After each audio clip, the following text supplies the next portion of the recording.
Bonjour. Alors peut-être avez-vous vu que depuis aujourd'hui, nous sommes le lundi 9 juin 2025. Donc il fait beau maintenant en France et je parle en Alsace.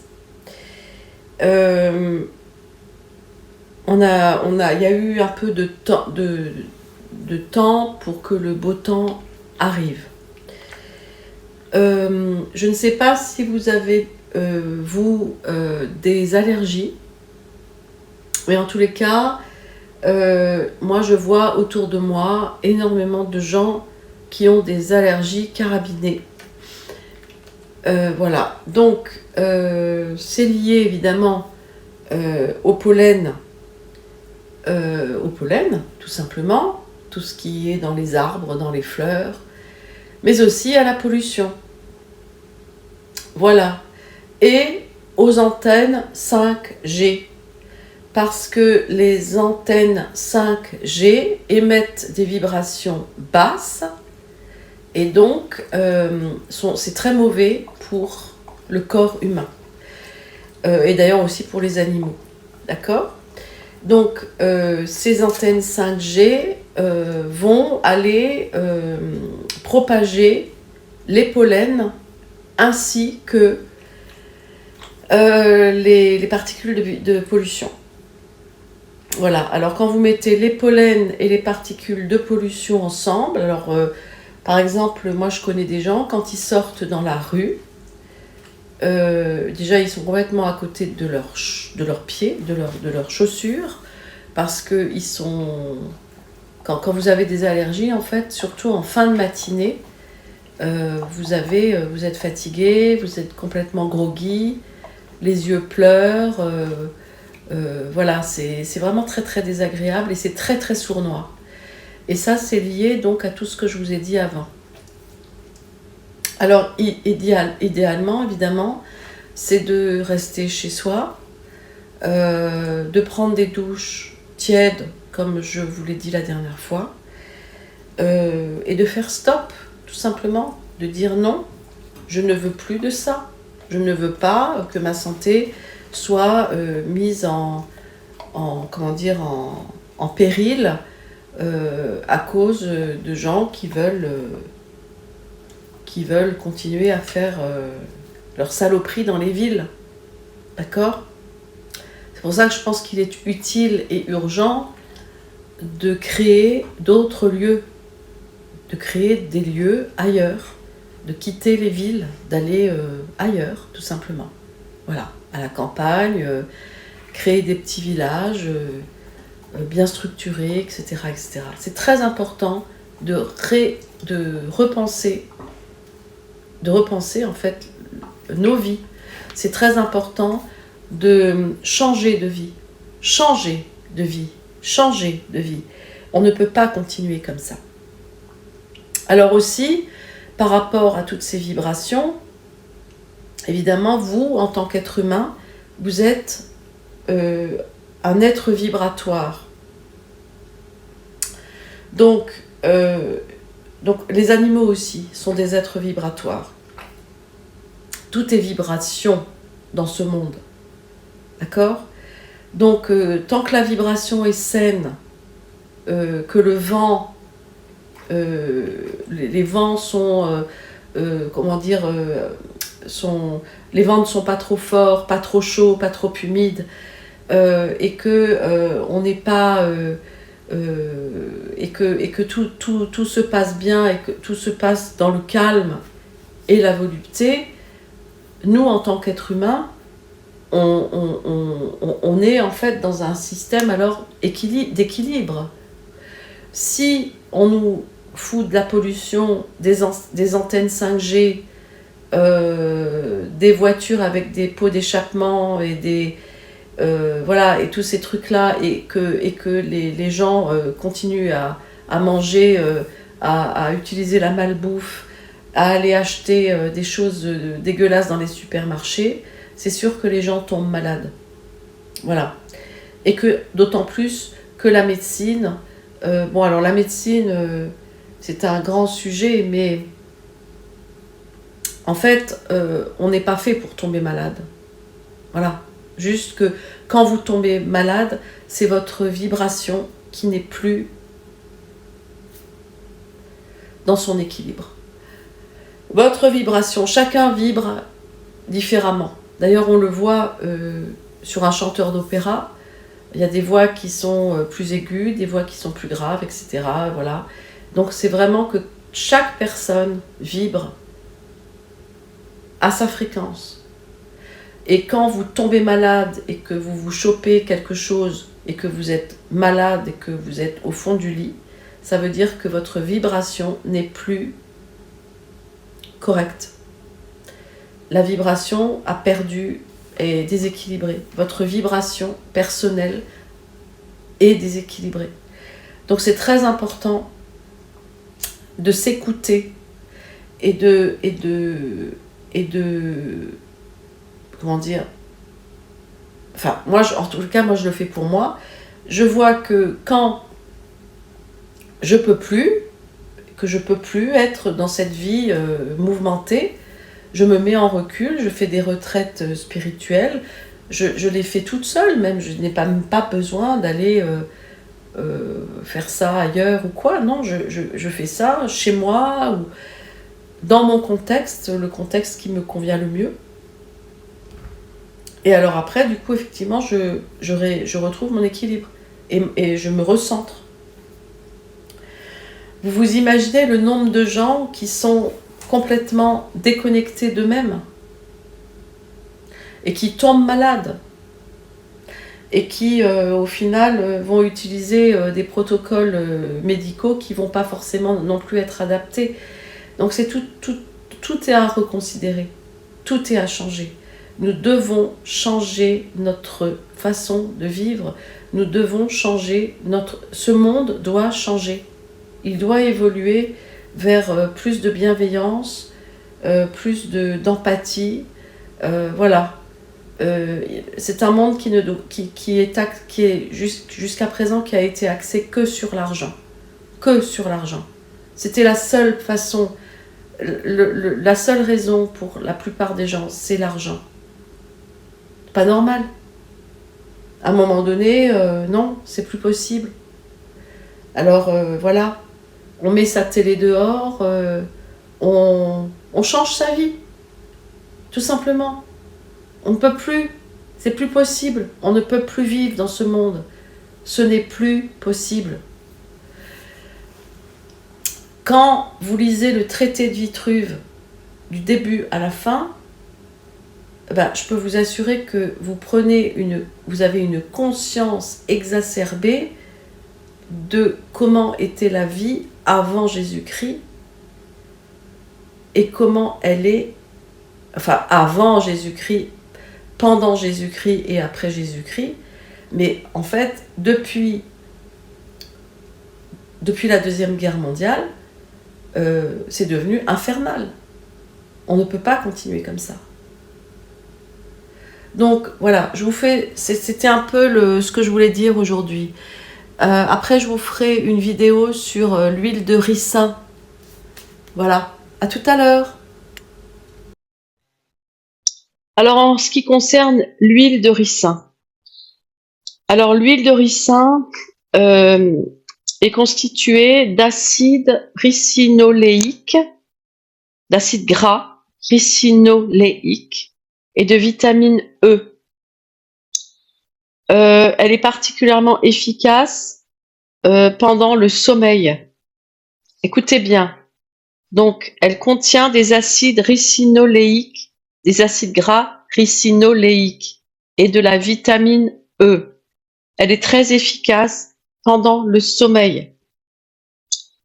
C'est une huile qui est anti-inflammatoire et antimicrobienne et très hydratante. Elle est anti-inflammatoire, antimicrobienne et très hydratante. On peut donc la mettre sur la peau et idéalement, c'est d'en mettre quelques gouttes dans le nombril le soir. Vous mettez quelques gouttes dans le nombril et vous mettez un sparadrap sur le nombril pour laisser l'huile dans le nombril. Elle va agir à travers le nombril. Alors bon, il y a des contre-indications. Par exemple, si vous êtes enceinte, pour les enfants et tout ça, il faut faire attention. Par contre, maintenant, je parle pour les adultes, essentiellement. Donc, vous mettez quelques gouttes dans votre nombril. Vous verrez que ça va commencer à chauffer. Vous vous couchez, vous dormez. Vous mettez d'abord quelques gouttes pour voir si vous ne faites pas d'allergie. D'accord? Mais en général, il n'y a pas d'allergie. Mais vous faites quand même le test. Et le test, c'est de laisser l'huile 24 heures, par exemple, vous en mettez là, par exemple, sur la main, ou vous en mettez, vous regardez un petit peu comment ça se passe. Vous en mettez au niveau du cou pour voir si vous la supportez. Mais normalement, beaucoup de gens la supportent. Donc, elle est anti-inflammatoire et antimicrobienne et très hydratante. Donc, en fait, quand vous avez, par exemple, une sinusite ou une rhinite ou un rhume, vous prenez de l'huile de ricin et vous allez aller masser le troisième œil et tous les points d'acupuncture qui correspondent, tous les points qui correspondent au sinus, d'accord? Donc les sinus maxillaires, les sinus frontaux, les sinus qui sont derrière les yeux, etc. Et aussi, vous pouvez aller masser au niveau de la couronne, il y a un point. Quand vous prenez la pointe de vos deux oreilles, vous remontez, et vous avez donc un point au niveau de la couronne, donc au niveau du crâne, qui est en lien avec le reste de la tête. Et si vous massez ici avec l'huile de ricin, vous allez déjà sentir aussi que quand vous avez des problèmes ORL, ce point-là est douloureux. Donc il va être douloureux ici, hein. Donc c'est vraiment des chakras très importants qu'il faut aller masser des massages circulaires. Et surtout beaucoup de repos. Parce que dès qu'on a ce genre de choses, dès qu'on a une pathologie, c'est toujours le repos aussi qui est réparateur. Et l'huile de ricin, avec le repos, va aller travailler sur des différents points que vous aurez massés. D'accord? Donc c'est une huile anti-inflammatoire et antimicrobienne. Elle est extrêmement hydratante aussi. D'accord? Donc elle est très bien pour masser. Elle est très bien aussi après la douche. C'est-à-dire que pour éviter tout problème au niveau intestinal, au niveau aussi de tout ce qui est organes génitaux, etc. Très intéressante parce que l'huile de ricin est très intéressante parce qu'elle va aller dissoudre les boules que vous avez dans le corps. C'est-à-dire les boules au sein, les kystes aux ovaires, les ovaires multikystiques ou polykystiques, je sais pas comment on les appelle. Polykystiques. Donc l'huile de ricin, si vous faites des cataplasmes, souvent vous allez voir que au bout d'un moment ça disparaît.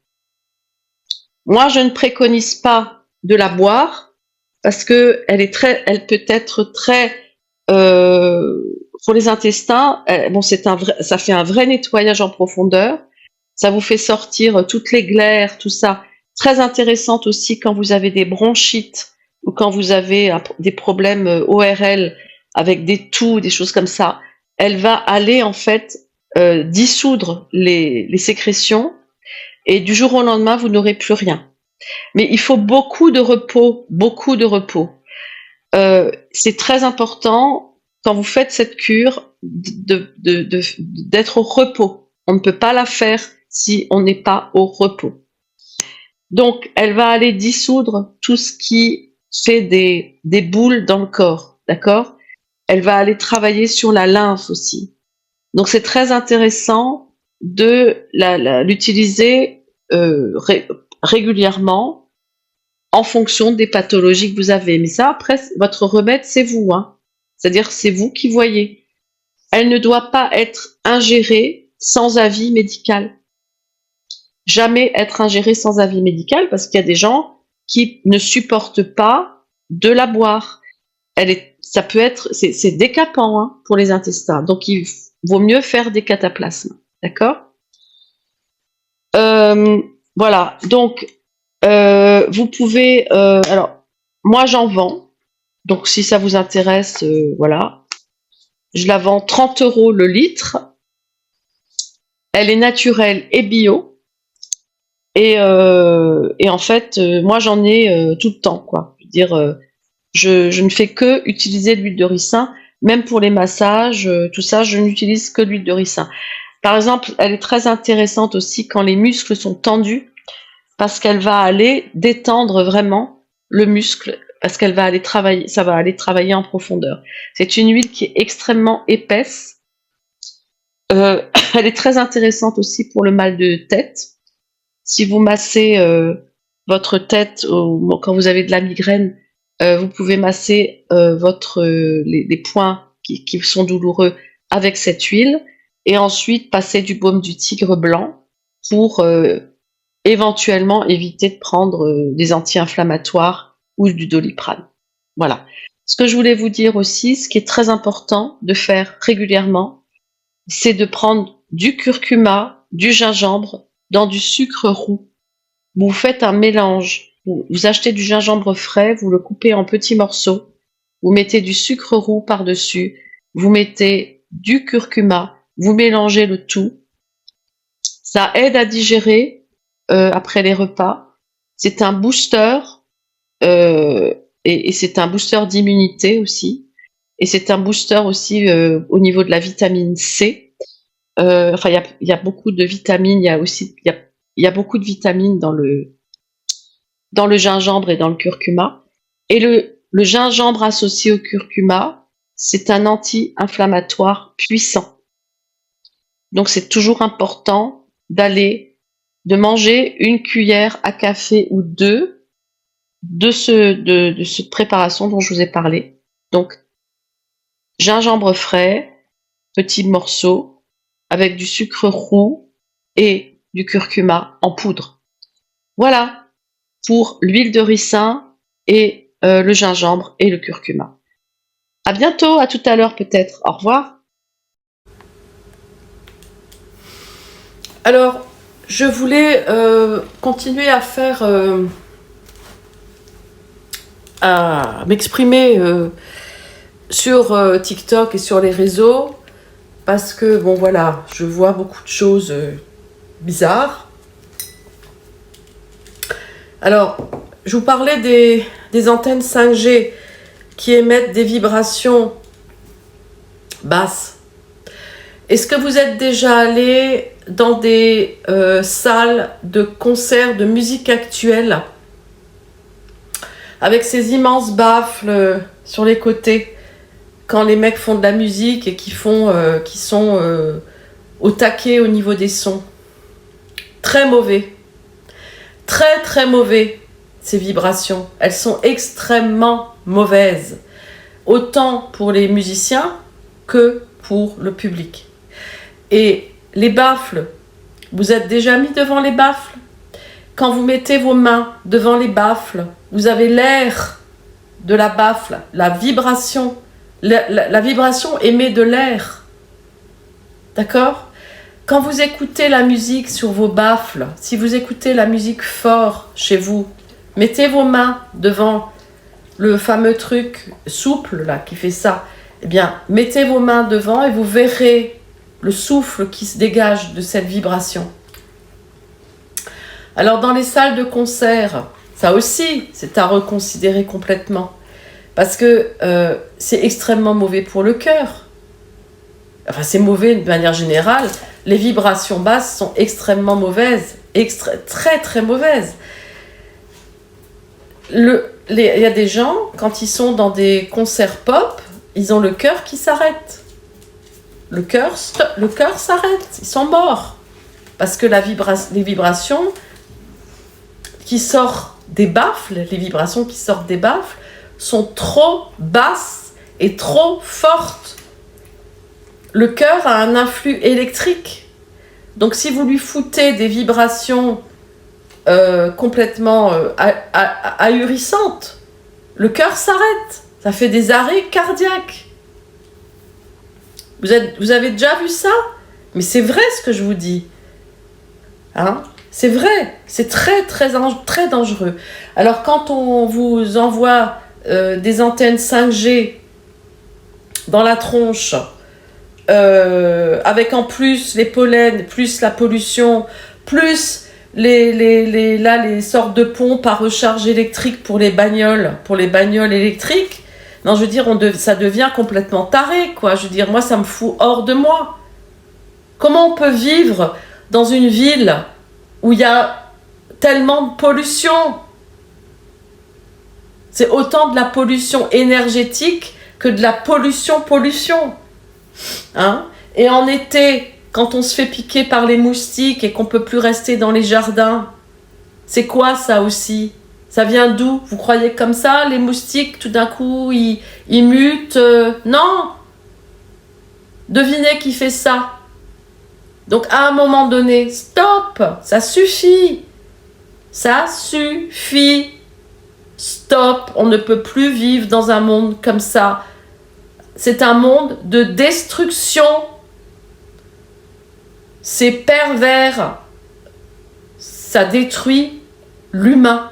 Ça détruit la nature, ça détruit les animaux, ça détruit tout. Donc stop. Voilà, donc ça déjà, c'était, je voulais encore le dire. Ensuite, pour l'huile de ricin. L'huile de ricin, c'est pas l'huile de ricin cosmétique dont je vous parle, c'est l'huile de ricin naturelle et bio. D'accord? Et je précise que ne pas l'ingérer sans avis médical. Par contre, vous pouvez la faire en cataplasme. Donc ça, je fais un point aussi pour ça.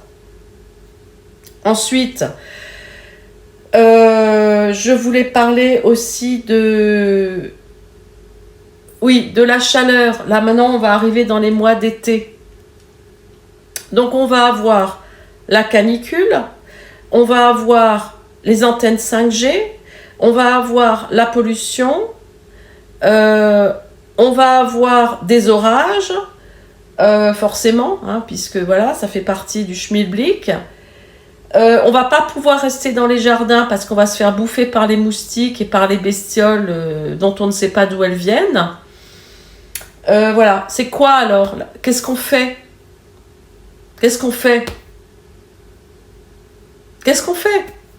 Je vous pose la question. Qu'est-ce qu'on fait?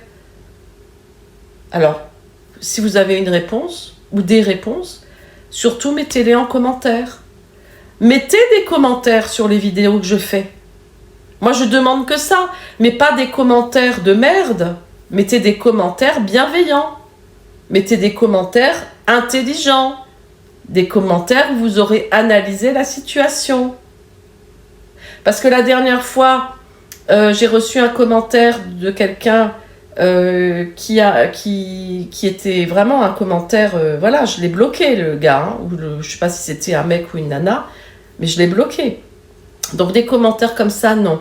Si vous faites des commentaires, vous faites des commentaires bienveillants et des commentaires où on peut vraiment communiquer entre adultes, bien intentionnés et responsables. Voilà. Ensuite, ce que je vois aussi sur TikTok, qui m'affole totalement, c'est tous ces jeunes qui ont des cancers. Tous ces jeunes qui ont des cancers. Des gens qui se mettent sur TikTok et qui disent « Ah, c'était super, j'ai eu ma chimio, qu'est-ce que c'était bien, ah là là, non mais écoutez, franchement, non, ça suffit quoi. » Les gens, ils ont le droit hein, de parler de leur maladie, hein. Je ne dis pas qu'ils n'ont pas le droit, mais il y a pas de... je veux dire, des cancers sur des jeunes, des cancers, des gens qui ont des cancers turbo, des gens qui ont 30 ans, 35 ans, 20 ans, 25 ans. Mais moi, de mon époque, je n'ai jamais vu ça de ma vie. Jamais. Et je peux vous dire que à l'âge que j'ai, je sais de quoi je parle, puisque j'ai vécu avant... je veux dire, moi j'ai connu Internet, voilà, dans les années 90. Hein. je veux dire, moi, en étant née dans les années 60, j'ai vécu sans Internet pendant des années. On n'en avait pas besoin de Internet. Absolument pas besoin. On vivait très bien sans. Et quand on descendait dans la rue, enfin quand on allait se promener dans la rue ou quand on allait en ville pour faire nos achats, on n'avait pas la tête floue à cause des antennes 5G et de la merde qu'on nous fout sur la gueule. Mais alors maintenant, mais c'est catastrophique. Et de voir tous ces jeunes qui ont des cancers. Alors il y en a une qui a une boule là, il y en a une autre qui a une boule là, il y en a une autre, il y en a d'autres qui ont... Mais c'est quoi? Mais d'où ils ont tous ces cancers, ces jeunes? Ça vient des injections Covid ou quoi? Probablement, peut-être, sûrement d'ailleurs. C'est hallucinant. C'est une hécatombe. Moi, dans ma famille, une hécatombe. Une tante qui a fait, suite aux injections Covid, une tante qui a fait 5 AVC, un cancer des intestins, une autre personne qui a fait une leucémie aiguë, une autre personne qui est morte de la maladie de Charcot, 3 semaines après la troisième injection, un cousin qui a fait un AVC, un début d'AVC, une autre personne qui a fait un infarctus et un AVC, enfin je vous dis même pas, une hécatombe, Stop, ça suffit, le massacre c'est terminé. Et mon père qui a inventé un brevet anti-pollution, qui est décédé et qui a été massacré par les hôpitaux français. Stop, fini, on n'en veut plus. C'est terminé. Ça suffit maintenant. Que ces gens-là arrêtent de se foutre de notre gueule. Tous ceux qui mettent ça en place, c'est inacceptable et impardonnable. Alors je voulais aussi faire un point sur le milieu de l'opéra. Alors le milieu de l'opéra, bon après c'est un beau métier en soi. Comme ça dans l'absolu. Mais c'est pas un si beau métier que ça en fait. Pour ceux et celles qui pensent que c'est un super métier. Oui, dans l'absolu, c'est un très très beau métier. Si on élague et si on enlève tout ce qui peut être... Bon, c'est un très beau métier dans l'absolu, on va dire. Là, je voulais faire une vidéo en fait sur... pas les ambiances de production ou quoi, mais sur les costumes. Le chanteur d'opéra, par essence, c'est un sportif. Il est obligé de tenir un rôle pendant 2 heures, voire plus, avec des pauses, avec des entrées en scène, des sorties, des passages dans la loge, revenir, se changer, changer de chaussures, changer de costume. Voilà. Et en fait, c'est extrêmement épuisant. D'autant plus que les costumes ne sont pas toujours adaptés parce que c'est des costumes qui sont lourds, des robes qui sont souvent longues, des chaussures avec des talons à rallonge, dans lesquels moi-même je n'ai jamais pu marcher parce que sinon je me cassais la gueule direct. Alors je sais même pas comment font les chanteuses, comment elles peuvent accepter mes collègues de s'affubler avec de tels accoutrements. Enfin moi j'ai jamais pu le faire. C'est d'ailleurs pour ça que j'ai plus choisi le système du récital, parce qu'au moins au récital on est indépendant et on n'a pas les emmerdements des costumes, les emmerdements du chef d'orchestre et les emmerdements du metteur en scène. Vous voyez ce que je veux dire? Bon, je mâche pas mes mots, hein, mais bon, de toute façon, clairement, je pense que c'est important de le dire, et je pense que comme le monde doit changer, de toute façon, il doit changer sur tous les aspects. Donc, ça faisait longtemps que je voulais faire cette vidéo, justement, sur les costumes d'opéra. Et sur les chaussures. Parce que c'est carrément infernal. Il y a des productions, je vous assure, où vous vous demandez comment vous allez faire pour arriver au bout de la production, tellement que c'est infernal. Avec un metteur en scène qui va vous demander des trucs complètement... il vous prend pour un... Enfin, je veux dire, moi j'ai des collègues qui ont dû faire des trucs... moi j'ai toujours refusé. Donc voilà, bon après voilà, ça c'est mon problème, hein, je veux dire... moi, à la limite, je m'en foutais d'avoir la notoriété ou pas, rien à foutre d'être une très grande chanteuse ou voilà. Moi, simplement, je trouve que on peut être un artiste extrêmement bon, extrêmement doué, mais il y a des choses, il y a des limites, il y a des choses qu'on ne peut pas accepter. Et sous prétexte que certains artistes le refusent, alors ces artistes-là sont mis au placard. Mais oui, mais en même temps, clairement, je vous assure qu'il y a vraiment des choses qu'on ne peut pas accepter dans ce milieu de l'opéra. Voilà.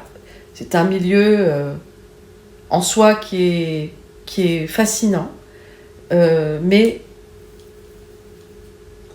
les gens qui y sont ne sont pas aussi fascinants que le milieu en soi dans l'absolu. Voilà. Voilà, donc c'est ça, je voulais dire. Moi, les costumes d'opéra, alors c'est très beau, hein, parfois, quand on voit de la scène. Mais vous voyez, en tant que spectateur, vous imaginez pas ce qu'il y a derrière. Comment ces gens-là, après, ils ont mal au dos. Comment ils sont obligés de... Ils ont chaud. Moi, j'ai des collègues qui ont fait des syncopes sur scène, avec des corsets qui étaient trop serrés. Vous voyez, c'est quand même... C'est assez... je dirais que c'est assez cruel. Voilà. Il y a une certaine forme de cruauté dans le milieu de l'opéra. Et que en plus... ça fonctionne aussi beaucoup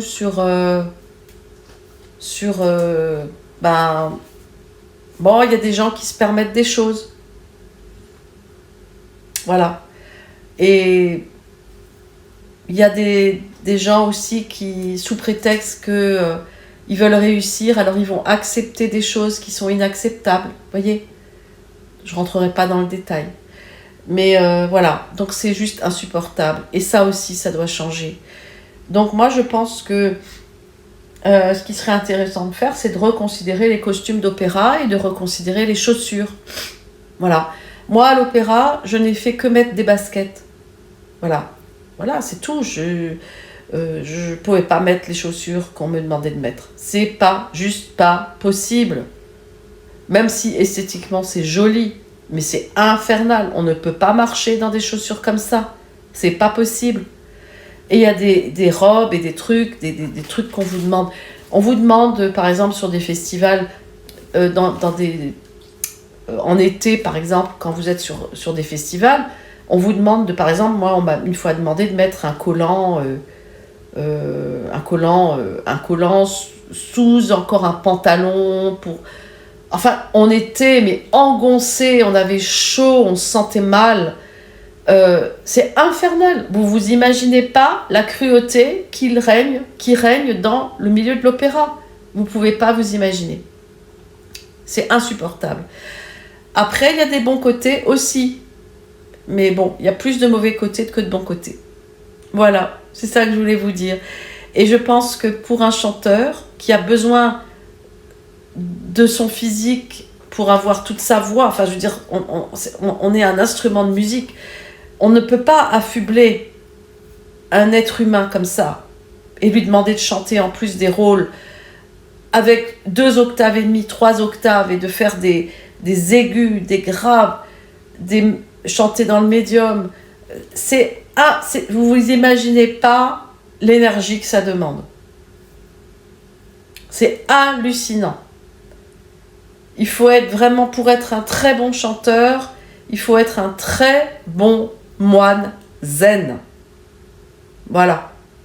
Il faut être un très bon moine zen.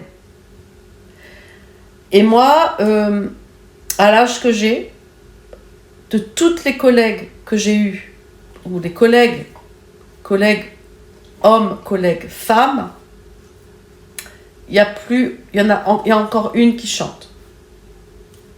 Moi, je continue de chanter, j'ai toujours toute ma voix. Et sinon, il y en a encore une qui chante un peu.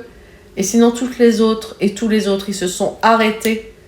Ils ont terminé, c'est terminé, fini, boum, terminé. Ils sont passés à autre chose, ils ont fait d'autres métiers. Le milieu de l'opéra est très cruel. Et le milieu du théâtre aussi, d'ailleurs. Et ça, il faut que ça change. Parce qu'il y a des hommes, surtout des hommes, qui, quand ils sont à la tête de production ou d'orchestre, qui se permettent certaines choses qui sont inacceptables sur des chanteurs et des chanteuses, et aussi sur souvent des jeunes chanteurs et des jeunes chanteuses. Donc aussi là, stop, terminé. The world have to change. The world have to change. Partout, dans tous les domaines, partout, ça doit changer. Tout doit changer. Tout doit être bienveillance, authenticité, gentillesse, respect. Voilà. C'est tout ce que j'ai à dire pour aujourd'hui. Come with me and you'll be in a world of pure imagination. Take a look and you'll see into your imagination. We'll begin with a spin, traveling in